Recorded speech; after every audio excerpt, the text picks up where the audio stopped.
கர்த்தருடைய பரிசுத்த நாமத்துக்கு ஸ்தோத்திரம். க்ளோயிங் கிரேஸ் டிவி சேனலுக்காக உள்ள அன்போடு வரவேற்கிறேன். என்றும் 22வது நாள் கர்த்தருடைய 22வது நாமத்தை குறித்து தியானிப்போம். கர்த்தருடைய நாமமாவது கேடயம், ஷீல்ட். அதற்கு எவிடன்ஸான வசனம் என்னவென்றால் சங்கீதம் 3:3 வசனம், 3rd Psalm 3rd verse. ஆனாலும் கர்த்தாவே, நீர் என் கேடகமும் என் மகிமையும் என் தலையை உயர்த்துகிறவருமாய் இருக்கிறீர்.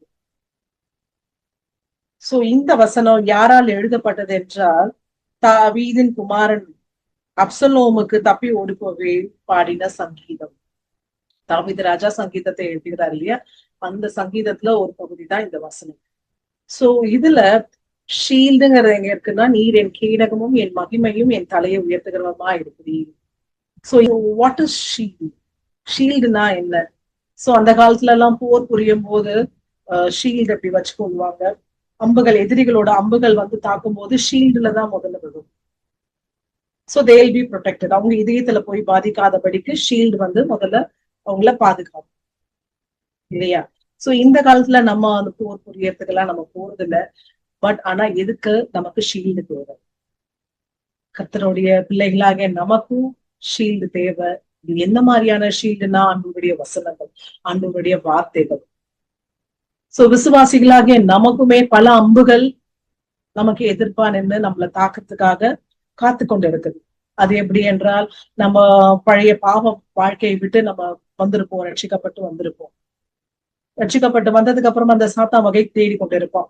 பழைய பாவங்களை இந்த மகளுக்கு எப்படி திணிப்பதுன்னு சொல்லிட்டு அந்த அம்புகளை எய்ய பார்ப்போம். அந்த அம்புகள்ல இந்த காப்பாத்துறதுக்கு ஆண்டவருடைய வார்த்தை தான். அந்த வார்த்தை தான் நமக்கு ஷீல்டு. சோ பாவத்திலேருந்து விடுபடுறதுக்கும் தப்பித்துக் கொள்வதற்கும் அந்த ஷீல்டு நமக்கு பாதுகாப்பா இருக்கு. அக்கம் பக்கத்துல இருக்கிறவங்க என்ன ரட்சிக்கப்பட்டுட்டா, ஜபிக்கிறா, பாட்டு பாடுறா, எப்ப பாரு பைபிள்ல தூக்குறா அப்படின்னு கூட சொல்லி பேசுவாங்க. அந்த வார்த்தையிலேருந்து, அந்த அம்புகள்ல இருந்து நம்மளை காப்பாற்ற நமக்கு ஆண்டவருடைய வசனங்கள் தான் இருக்கு. அதுதான் ஷீல்டா நமக்கு காப்பாற்று. நம்ம ஃபேமிலி மெம்பர்ஸே நமக்கு அகெயின்ஸ்டா இருந்து கூட பேச ஆரம்பிப்பாங்க. அந்த அம்புகள்ல இருந்தும் நம்மளை காப்பாற்ற ஆண்டவருடைய வசனமாகிய ஷீல்டு நமக்கு எப்போது ப்ரொடெக்ஷனாவே இருக்கு. இந்த ப்ரொடெக்ஷன் ஷீல்டு வந்து மற்றவர்கள் நம்மள பேசினவங்களை அழிக்கிறதுக்காக இல்ல, நம்மளை பாதுகாக்கிறதுக்காகவும், நம்ம பாதுகாப்பு பெற்றது நிமித்தம் மற்றவர்கள் அதை பார்த்து ஆண்டவரை மகிமைப்படுத்துகிறதுக்காகவுமே நமக்கு இந்த ஷீல்டு, ஆண்டவருடைய வார்த்தையாகிய ஷீல்டு கொடுக்கிறார். சோ இந்த வசனத்தின் பிற்பகுதியை நம்ம வாசித்தோம்னா, என் தலையை உயர்த்துகிறவருமா இருக்கிறீங்க.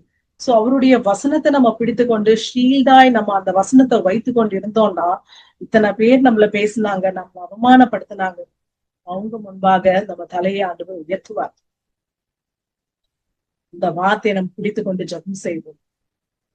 கண்டிப்பா நம்மள அவமானத்திலே விட போகிறது இல்லை. ஆண்டவர் நம்ம தலையை உயர்த்துவார். விசுவாசிக்கிறீங்களா? ஜெபம் செய்வோமா? இந்த நல்ல நேரத்துக்கு கூடான கொடி ஸ்தோத்திரம் ஆண்டவரே. அப்பா, இந்த வேலையிலும் கூட கர்த்தாவே ஷீல்டு, கேடயம்ங்கிற உங்க நாமத்தை குறித்து தியானித்தோமே ஆண்டவரே. அப்பாமை ஸ்தோத்தரிக்கிறோம் ஆண்டவரே. என்னோடு கூட அமர்ந்து கொண்டு ஜெபிக்கிற ஒவ்வொரு சகோதரியும் பெரியோரையும் சிறியோரையும் தொடுங்கப்பா. அப்பா, இன்றைக்கும் கூட ஆண்டவரை எதிரிகளின் அம்புகளால பயந்து கொண்டிருக்கிற மக்கள் ஆண்டவர் அப்பா உங்க கரத்துல ஒப்பு கொடுக்கிறப்பா. அப்பா, உங்க வார்த்தையாகிய வசனங்கள் அதற்கெல்லாம் அவங்களுக்கெல்லாம் ஷீல்டாய் அமையணும் ஆண்டவரே. அந்த அம்புகளுக்கு எல்லாம் ஆண்டவர் அப்பா அவங்க பாதுகாக்கப்படணும் கர்த்தாவே. உங்க குடும்பங்கள் பாதுகாக்கப்படணும் கர்த்தாவே. ஒவ்வொருவரையும் பேரை ஆசீர்வதிங்க, திட நம்பிக்கையை தாருங்க, அவர்களை மகிமைப்படுத்துங்க. இயேசுவின் நாமத்தில் எங்கள் ஜீவனில் நல்ல பிதாவே, ஆமென். God bless you all. See you tomorrow.